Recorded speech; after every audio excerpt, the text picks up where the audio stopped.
primeramente, ojalá esta hora es un poquito pesada para estar por aquí en esta reunión, pero creo que la importancia del hecho, creo yo que esto nos ayuda bastante para compartir estas palabras que vamos a escuchar. Primeramente quisiera yo agradecer a la UCA, al señor rector, padre Andrés Oliva, al vicerrector Omar Serrano y a IDUCA en el padre Tojeira. Agradecer la presencia también de Fernando, de María Camila, que ya los escuchamos, y de José Ramón. Lo que voy a hablar yo es el camino que más o menos hemos comprobado aquí, de lo difícil que es, pero además cuando hablamos de reconciliación, además de ser posible, como se está repitiendo aquí en este seminario, es necesaria también. Primero voy a hablar de las causas del conflicto y sus consecuencias. Durante 12 años, nuestro país vivió inmerso en un durísimo conflicto armado que tuvo profundas consecuencias. Más de 70,000 muertos y miles de desaparecidos, asesinados, secuestrados y torturados a lo largo y ancho del territorio de nuestro país. Infinidad de masacres impregnaron nuestro territorio de sangre inocente. Para explicarlo e intentar entenderlo, hay que retroceder a los años 60, en los albores de la Revolución Cubana, y a las políticas impulsadas por los Estados Unidos, llamada Alianza para el Progreso, constituida para contrarrestar las consecuencias del ejemplo de liberación y lucha que el pueblo cubano ponía ante los ojos y la conciencia de los pueblos latinoamericanos. Se trataba de cortar de raíz, al precio que fuera necesario, los anhelos de justicia social, de libertad, de un pueblo que ya estaba saturado de violencias y hastiado de injusticias, de un pueblo que ya estaba, al no encontrar espacios políticos necesarios, ante la captura, asesinato, desaparecimiento de muchos de sus líderes, asumió la organización como una necesidad y paso a paso se fue decidiendo por la lucha armada. Muchas injusticias, abusos de poder y equivocaciones fortalecieron la organización del pueblo. El estallido del conflicto fue el resultado de décadas de gobiernos militares, de represión sistemática contra el pueblo en general y especialmente contra sus organizaciones y sus líderes. Décadas de gobiernos que pisotearon sistemáticamente con todos los medios a su alcance cualquier intento de cambio democrático, a través de las urnas o de la movilización popular, la violación sistemática de los derechos humanos, los fraudes electorales y la represión pusieron los cimientos de la guerra. Y puedo hablar con profundo conocimiento de causa. Personalmente, participé en 1972 en cambiar los resultados electorales que daban la victoria a la UNO, que era una coalición de la Unión Nacional Opositora, del Partido Demócrata Cristiano y el MNR. Con ese fraude electoral ganó las elecciones el partido oficial, el PCN, con la justificación del peligro de que el poder lo tomaran los comunistas, se dio la orden a la Fuerza Armada de alterar los resultados. Y lo más grave del caso es que obedecimos creyendo que estábamos defendiendo la democracia. A lo que es lo mismo, sufrimos la incidencia de una guerra fría en que El Salvador muy poco tenía que ver. Por la defensa de los intereses externos, que también eran los de nuestra propia oligarquía, se sumió nuestro país en una guerra que nos ha dejado costos más allá de los que pudiéramos imaginar. Jefes oficiales, clases y soldados del ejército, así como guardias nacionales, policías dentro de los cuerpos de seguridad, estuvimos actuando durante muchos años aplicando su doctrina, que trataban que la sintiéramos como nuestra. Muchos la aceptaron y así dispararon sus armas y dirigieron sus aviones para bombardear y atacar a personas indefensas, pensando en que lo hacían por la defensa de nuestra patria. Y así el ejército también se fue comprometiendo en esa represión. Las distintas guaridas de los escuadrones de la muerte y cárceles de los distintos cuarteles fueron los centros donde se ejecutaron las prácticas criminales de los cuerpos de seguridad y del ejército. La tenebrosa trilogía oligarquía, Fuerza Armada y Gobierno de Estados Unidos fortalecía la defensa de sus intereses bajo el paraguas de la doctrina de seguridad nacional que tenía como justificación el anticomunismo. Bajo esa doctrina, muchas acciones militares se convirtieron en grandes masacres contra la población civil, como las de Cutumá y Camones, en la que estuve presente ya como parte de la organización guerrillera y de la que soy uno de los pocos sobrevivientes. También las del río Zumpul, el Mozote, el asesinato de las 4 religiosas de Estados Unidos, el asesinato de Monseñor Romero en 1980 y de los sacerdotes jesuitas en noviembre de 1989 en esta institución, en este edificio, en este sector en donde hoy nos encontramos. Un ejemplo de vivencia personal, porque lo voy a decir más claro, a mí no me lo contaron ni lo he leído en los libros. El 1 de junio de 1965 me encontraba como cadete cursando el 2º año de la escuela militar. Mi madre fue llamada a la escuela. Había una orden del Ministerio de Defensa que decía, que no olvido las palabras textuales: sírvase darle baja al cadete de 2º año Francisco Emilio Mena Sandoval por habérsele comprobado mala conducta. En aquellos días yo sabía tanto de comunismo como de la anatomía de un oso polar, o sea, nada. Así lo escribo en mi libro. Con los días me di cuenta que se trataba de un informe que había dado un inquilino de nuestra casa de nombre Arturo Valladares, que formaba parte de la policía política, la secreta como se le dice. Había informado que yo era militante del Partido Comunista, que había recibido cursos de guerrilla en Cuba y que a eso se debía mi capacidad como cadete, que en vacaciones y permisos realizaba reuniones clandestinas con comunistas. Desde ese momento estuve vigilado constantemente, fui capturado en 13 ocasiones y en cada una de ellas fui interrogado brutalmente en las Bartolinas de la policía política.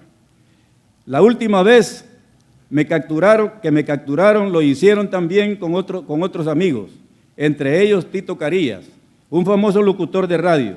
Esta vez los interrogatorios pasaron a torturas por agentes encapuchados. Reconocí a uno, el Apache, un luchador que vivía por mi barrio.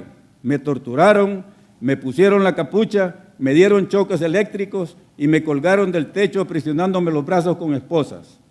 Los que no sabían esto que estoy leyendo ya pueden comprender la razón de mis decisiones, del lugar que ocupé en la guerra y el por qué estoy aquí, hoy al lado de las víctimas. Sin embargo, no es ingenuo afirmar que el comunismo no era el enemigo de la Fuerza Armada. Para este tiempo ya la Unión Soviética no era un modelo a seguir y en el FMLN sus organizaciones nunca dependieron de las directrices del comunismo como lo manejaron durante el tiempo antes, durante y después de la guerra. Fue una guerra impuesta, pero una vez desatada la locura de la guerra dejó víctimas en todos los campos, en todos los sectores, en todos los bandos. Nuestro país, principalmente su población más pobre, fue la primera víctima. Las víctimas fueron en su mayoría población civil, inocente e indefensa, protagonista a su pesar de sufrimientos irreversibles. Gran parte de la población tuvo que huir del lugar donde vivía, lo que agravó el problema social, llevando mucho dolor a la gente y aumentando considerablemente las víctimas. Generaron miles de desplazados por el conflicto y la emigración hacia muchos países del mundo. Por ello es necesario reconocer que más allá de la violencia del Estado, ejercida a través de sus cuerpos militares y paramilitares, una guerra interna como la nuestra tiene consecuencias en ambos bandos. Al asentarse en una parte del territorio, las fuerzas guerrilleras se ocasionaron daños de diferente índole a las distintas poblaciones y entornos de los lugares donde se instalaban. Tampoco toda la población compartía el ideal de la lucha de la guerrilla, por lo que mucha gente fue violentada con los enfrentamientos que como consecuencia de la guerra se realizaban. Esa conciencia nos obliga a reconocer también las responsabilidades señaladas por la Comisión de la Verdad que afectan a responsables del FMLN. Aún con todas las diferencias que se recogen en ese informe, todos los casos, sin distinción, tienen también verdad, justicia y reparación. Los acuerdos de paz, sus aciertos y sus límites, cierre en falso del conflicto. Vivimos los años de la guerra con la esperanza de que en El Salvador podríamos construir una sociedad igualitaria, democrática y libre. Nos parecía una utopía posible. El 16 de enero de 1992, el gobierno de Arena y el FMLN, bajo los auspicios de las Naciones Unidas y los países amigos, firmaron los acuerdos de paz que significaban el fin del conflicto armado. Callaban las armas y se abría un espacio a la paz y la reconciliación para poner cimientos de una nueva sociedad democrática. Hoy, casi alcanzando 30 años, y a la luz de todas las experiencias vividas de las dinámicas políticas y sociales que se abrieron y que han estado operando durante estos años, podemos y debemos reflexionar sobre ese momento, siendo capaces de ver todas sus luces y sus sombras. En el balance positivo, en las luces, está el enorme valor de acallar las armas y poner el foco de la solución del conflicto armado en la negociación, en el diálogo entre las partes, abriendo los espacios para la participación política y sobre todo abriendo la posibilidad de generar avances significativos en los mecanismos de la democracia política que permitieran resolver los problemas sociales por vías distintas a las armas. Sin embargo, en el balance negativo, en las sombras, debemos reconocer que los acuerdos de paz cerraron en falso dos temas fundamentales para la vida futura de nuestro país.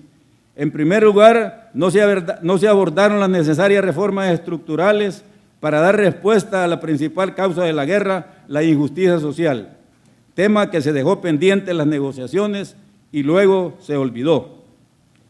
No hacerlo ha supuesto para la población salvadoreña soportar décadas de gobiernos dedicados a implementar políticas económicas neoliberales que no han servido para mejorar la distribución de la riqueza, sino que han enriquecido su acumulación en cada vez más pocas manos, exacerbando la pobreza y la desigualdad para la mayoría que siente como sus condiciones de vida empeoran día a día.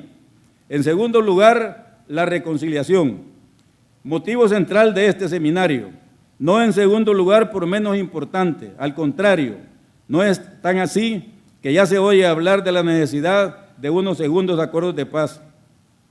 La Comisión de la Verdad, en su informe de la locura de la esperanza, marcaba el camino ineludiblemente necesario para llevar a cabo esa reconciliación, y lo hacía sobre la base de premisas fundamentales para la construcción de la paz y la reconciliación: el reconocimiento de la verdad sobre los hechos sucedidos para que no vuelvan a repetirse, la no impunidad, la reparación debida a las víctimas y sus familiares.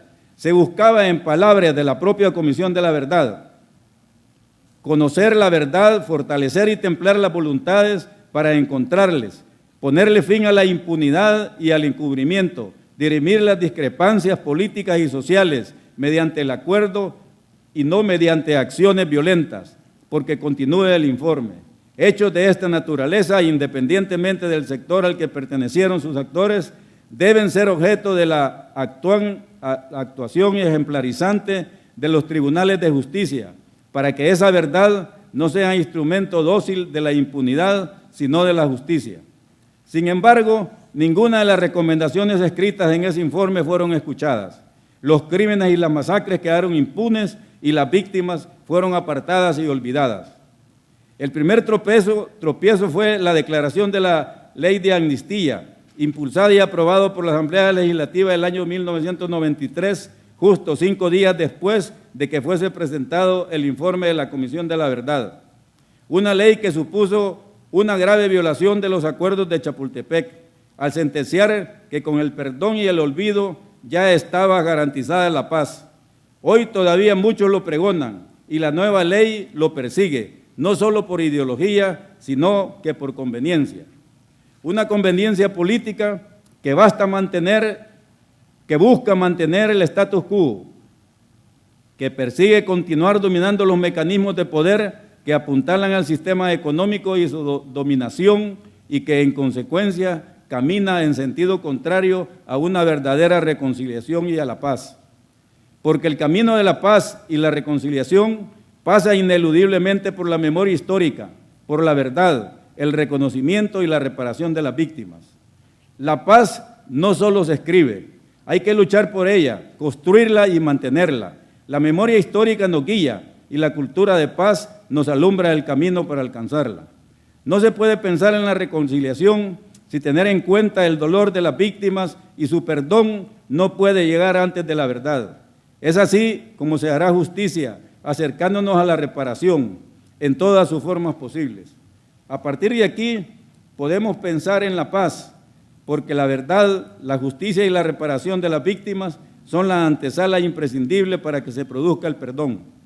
Ese camino, el de la reconciliación y la paz, debe de estar marcado y iluminado por la verdad y debe de surgir del encuentro con el dolor de las víctimas, porque dar la voz a las víctimas, reconocerles su sufrimiento y su derecho a la justa reparación es la condición esencial para que se dé un verdadero y necesario proceso de reconciliación. Y no habrá reconciliación ni verdadera paz si no alcanzamos un diálogo sincero entre las víctimas y los victimarios, que posibilite reconstruir la verdad histórica, depurar las responsabilidades y reparar integralmente a las víctimas. Y para ello es hora ya de abrir en el país un proceso de justicia transicional que desde la reparación de las injusticias y la reconstrucción de la verdad posibilite un tipo de justicia inspirada en el objetivo claro de la reconciliación nacional, que no deje en nuestra tierra odio, rencores y deseos de venganza, en la que puede articularse medidas de indulgencia punitiva de los victimarios. Asimismo, se necesita la participación de todo nuestro pueblo, partidos políticos, iglesias, universidades, sectores económicos y sobre todo la sociedad civil y sus organizaciones sociales, con la participación muy visible y clara de la juventud y principalmente la presencia y participación de las mujeres, que han sido totalmente invisibles, cuando la verdad es que han sido una de las más grandes protagonistas. La violencia contra las mujeres, las violaciones y los abusos sexuales han sido históricamente utilizadas como una estrategia de destrucción física y moral ejercida contra el enemigo. Sus cuerpos se han convertido en una extensión del campo de batalla, pero además a ellas se les ha victimizado doblemente, haciéndole recaer el peso del estigma, el silencio y la culpa de nuestras sociedades machistas, que nuestras sociedades machistas utilizan para sostener la violencia contra las mujeres. El reconocimiento de esa realidad, de esa verdad, no estuvo presente en la Comisión de la Verdad y es deuda que tenemos como sociedad para con todas las mujeres. Olvidar es imposible, es un camino que no nos lleva a la reconciliación y quienes lo pregonan no podemos decir que han olvidado lo que ha ocurrido en nuestro país, sino que han perdido la dimensión de nuestra historia reciente. Hace muy pocos días, Mike Pompeo, secretario de Estado de los Estados Unidos, ha expresado muy claramente que ayudar a El Salvador no funcionó. Generaliza que el apoyo económico a Centroamérica fue un fracaso. Es bueno recordarle al señor Pompeo lo que las salvadoreñas y salvadoreños no podemos olvidar ni debemos olvidar. Hace muy pocos años financiaron una guerra durante alrededor de 12 años. Este financiamiento fue entre $1 millón y $1,5 millones diarios. Debe de recordar también que nuestra historia está llena de golpes de Estado financiados por ellos, completando la trilogía con el poder económico y la Fuerza Armada. La mayor parte de estos golpes de Estado en contra de proyectos que bien pudieron haber resuelto los problemas estructurales más sensibles de nuestra población, más pobre, causas que más tarde nos llevaron a esa guerra por ellos financiada.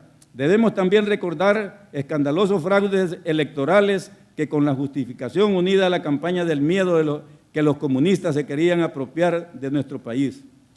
Quienes nos piden que olvidemos no han medido la magnitud de lo que ha sucedido en nuestro querido país, El Salvador. Año con año el mundo entero recuerda con vehemencia y conciencia el genocidio nazi de la Segunda Guerra Mundial. Podemos recordar muchos otros hechos acaecidos en América Latina y el mundo entero, pero regresemos a lo nuestro. En El Salvador, con alrededor de 6 millones de habitantes entre 1975 y 1992, hubo más de 70,000 muertos, 10,000 desaparecidos. Solamente en la masacre del Mozote llega a unos casi 1000 muertos, entre hombres, mujeres, ancianos y niños. Fue una de las mayores matanzas en Latinoamérica en el siglo XX. Me consta que estas muertes en manos del batallón Atlacat fueron a sangre fría, no en combate. Todas y todos los asesinadas y asesinados nada tenían que ver con la organización guerrillera. Pero para el batallón Atlacat eran comunistas, porque así lo decía la doctrina de seguridad nacional de los Estados Unidos. Esta fue una de las masacres más cruentas, pero no la única. Los abogados que tratan de distorsionar los hechos no tienen conciencia de lo que están haciendo, Hay demasiadas evidencias. Hace unos meses, el 13 de febrero, se lo han recordado en una audiencia en el Congreso de los Estados Unidos a Elliot Abrams, hombre de Trump, que hoy prepara la intervención militar a Venezuela. No sabemos si hay muchos otros países donde hayan sido asesinados alrededor de 18 sacerdotes diocesanos, 4 religiosas de Estados Unidos, 6 sacerdotes jesuitas, un arzobispo. Holanda ahora reclama justicia por 4 periodistas asesinados, entre muchos más, y nos piden que olvidemos. Esto es imposible. En estos días también he escuchado decir que han pasado 30 años firmados de los acuerdos de paz y no han sucedido nada a lo que sucedió en esos años sangrientos de la década del 70 y del 80. Ya está, dicen ellos, ya está garantizada la no repetición. ¿Qué valoración más alejada de la realidad?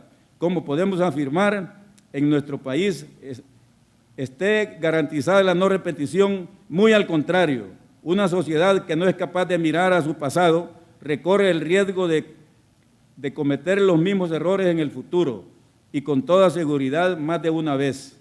Hay demasiados casos, algunos de ellos muy cercanos, que nos muestran claramente el error y las graves consecuencias de borrar la memoria histórica, de no reconocer y reparar a las víctimas, porque tras ellos siempre se esconde la voluntad y mantenimiento del yugo opresor que originó el conflicto.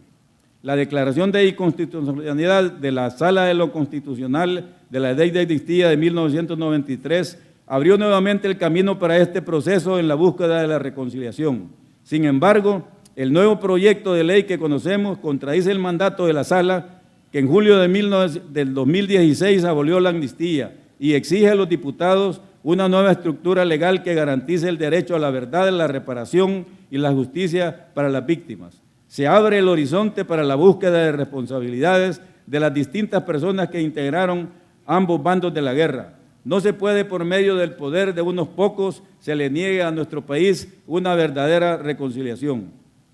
Tanto Arena como el FMLN, de alguna manera el bipartidismo nacido de la guerra, ha sido irresponsables todos estos años desde la firma de los acuerdos de paz, y debemos, con la fuerza de todos los partidos políticos y la sociedad en general, definir una estrategia para este camino hacia la reconciliación. Hago un llamado especial al señor Nayib Bukele, presidente electo en nuestro país, y su futuro gabinete de gobierno, a que se una a esta lucha, que es la única forma que nos llevará a la construcción de una verdadera y duradera paz en nuestro país.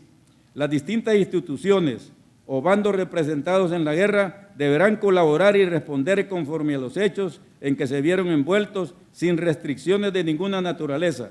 Hay una memoria histórica a la que se debe responder. Las consecuencias de las decisiones tomadas por cada una de las personas que participamos en la guerra debemos asumirlas con toda la responsabilidad posible. Solo actuando de esta manera podremos aproximarnos al objetivo que necesitamos conquistar.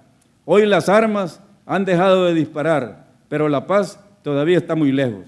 Estoy profundamente convencido de que es imprescindible dar un salto hacia la verdad y transitar el camino del reconocimiento y la justicia reparadora con tantas mujeres, hombres, niñas y niños que sufrieron injustamente las barbarias de la guerra, y debemos hacerlo para conquistar la reconciliación, teniendo la esperanza como bandera y el amor como arma, para alcanzar lo que siempre creímos, un sueño de paz con alma y corazón de mujer. Desde ese convencimiento quiero cerrar mi intervención con unas palabras del Premio Nobel de la Literatura, José Saramago. Hay que recuperar, mantener y transmitir la memoria histórica, porque se empieza por el olvido y se termina por la indiferencia. Muchas gracias.